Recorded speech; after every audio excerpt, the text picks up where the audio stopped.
Luc, chapitre 16. Jésus dit aussi à ses disciples: Un homme riche avait un intendant. On vint lui rapporter qu'il gaspillait ses biens. Il l'appela et lui dit: Qu'est-ce que j'entends dire à ton sujet? Rends compte de ta gestion, car tu ne pourras plus gérer mes biens. L'intendant se dit en lui-même: Que vais-je faire, puisque mon maître m'enlève la gestion de ses biens? Travailler la terre? Je n'en ai pas la force. Mendier? J'en ai honte. Je sais ce que je ferai pour qu'il y ait des gens qui m'accueillent chez eux quand je serai renvoyé de mon emploi. Il fit venir chacun des débiteurs de son maître et dit au premier: Combien dois-tu à mon maître? Je dois 100 tonneaux d'huile d'olive, répondit-il. Il lui dit: Voici ton reçu, assieds-toi vite et écris 50. Il dit ensuite à un autre: Et toi, combien dois-tu? Je dois 100 mesures de blé, répondit-il. Et il lui dit: Voici ton reçu, écris 80. Le maître fit l'éloge de l'intendant malhonnête à cause de l'habileté dont il avait fait preuve. En effet, les enfants de ce monde sont plus habiles vis-à-vis de leur génération que ne le sont les enfants de la lumière. Et moi, je vous dis, faites-vous des amis avec les richesses injustes, afin qu'ils vous accueillent dans les habitations éternelles lorsqu'elles viendront à vous manquer. Celui qui est fidèle dans les petites choses l'est aussi dans les grandes, et celui qui est malhonnête dans les petites choses l'est aussi dans les grandes. Si donc vous n'avez pas été fidèle dans les richesses injustes, qui vous confiera les biens véritables? Et si vous n'avez pas été fidèle dans ce qui est à autrui, qui vous donnera ce qui est à vous? Aucun serviteur ne peut servir deux maîtres, car ou il détestera le premier et aimera le second, ou il s'attachera au premier et méprisera le second. Vous ne pouvez pas servir Dieu et l'argent.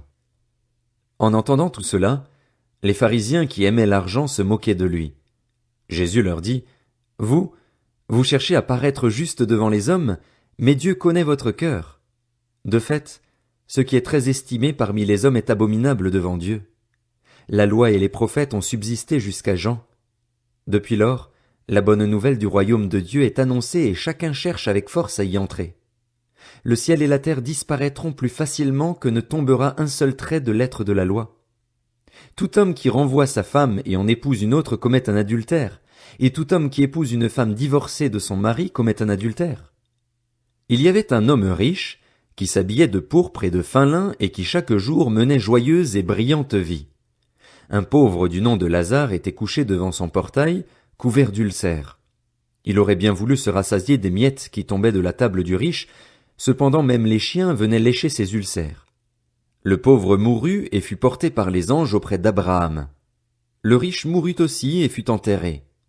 Dans le séjour des morts, en proie à une grande souffrance, il leva les yeux et vit de loin Abraham, avec Lazare à ses côtés.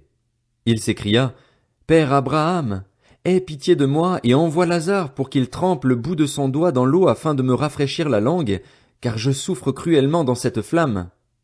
Abraham répondit: Mon enfant, souviens-toi que tu as reçu tes biens pendant ta vie et que Lazare a connu les maux pendant la sienne. Maintenant, il est consolé ici et toi, tu souffres.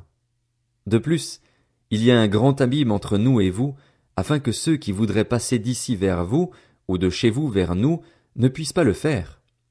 Le riche dit: Je te prie alors, Père, d'envoyer Lazare chez mon père, car j'ai 5 frères. C'est pour qu'ils les avertissent, afin qu'ils n'aboutissent pas, eux aussi, dans ce lieu de souffrance. Abraham lui répondit: Ils ont Moïse et les prophètes, qu'ils les écoutent.